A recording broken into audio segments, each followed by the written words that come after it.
Jadi kemarin ada yang nanyain gue gimana kak keadaan lo saat harga kripto lagi jeblok. Gue sih gencana. Lagian dari awal-awal gue sharing soal kripto juga gue udah bilang gue itu nabungnya untuk jangka panjang banget, untuk 5 tahun atau lebih. Jadi kalau harganya naik turun, gue ya udah siap mental dan gue gak akan kaget. Tapi jujur-jujuran gue paham sakit kepalanya dan rasanya saat ngeliat aset-aset lo harganya merah gitu, anjlok minus itu kayak ya makanya balik lagi, kripto ini kan very high risk ya. Tapi gue ada kabar bagus sih buat lo yang mau nabung juga tapi mau pilih aset yang lebih tenang dan ada fundamentalnya. Tapi bukan instrumen Indo. Lo wajib tahu juga tentang saham Amerika. For your information, gue udah masuk saham Amerika tuh udah beberapa tahun. Jadi gue lumayan pede juga untuk nge-spill di video ini. Ya suka nggak suka kita sama negaranya itu, tapi Amerika tuh megang 40% dari total saham dunia atau global.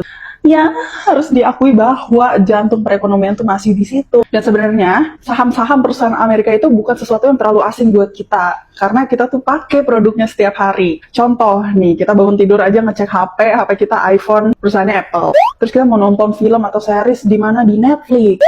Nah, perusahaan-perusahaan ini kan legit gitu, udah ada dari berapa tahun yang lalu, bukan perusahaan yang harganya naik kalau dia lagi ngetren. Kalau misalkan dia lagi nggak ngetren, ya udah anjlok, hilang. Ini adalah emang perusahaan-perusahaan yang jalan, profitable, dan menghasilkan keuntungan miliaran dolar per tahunnya.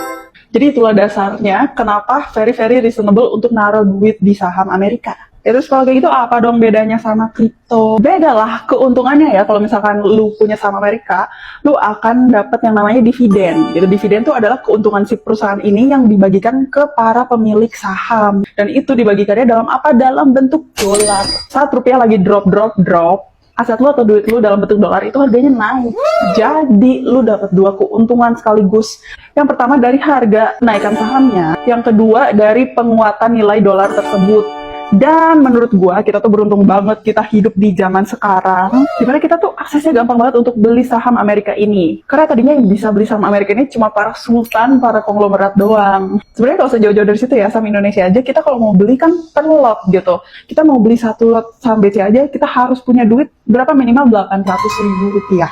Nggak bisa ketengan. Tapi sekarang ya, di masa sekarang beli saham Amerika tuh kita bisa mulai dari harga $1 aja. Let's say berapa, 15 ribuan rupiah lah. Jadi bayangin lu punya duit beberapa belas ribu aja lu udah bisa punya saham Tesla, Apple, apapun itu. Lebih gampangnya lagi beli saham Amerika ini nggak usah pakai aplikasi luar negeri, lu bisa beli di Ajaib. Kenapa gue pakai aplikasi Ajaib? Karena ya secara keamanan gue bisa tenang lah, karena dia udah diawasi sama OJK. Dan kedua, segala pendaftaran, transaksi, atau apapun itu bisa dilakukan 100% online. Jadi gue nggak usah riuh nih ke kantor mana, ke bank mana untuk daftar ini, itu nggak usah. Lu langsung aja download aplikasi Ajaib di HP lu, di Google Store, di Play Store. Aplikasinya gratis. Dan jangan lupa waktu daftar lu masukin kode referral gue CHEN139 supaya lu bisa dapat saham gratis.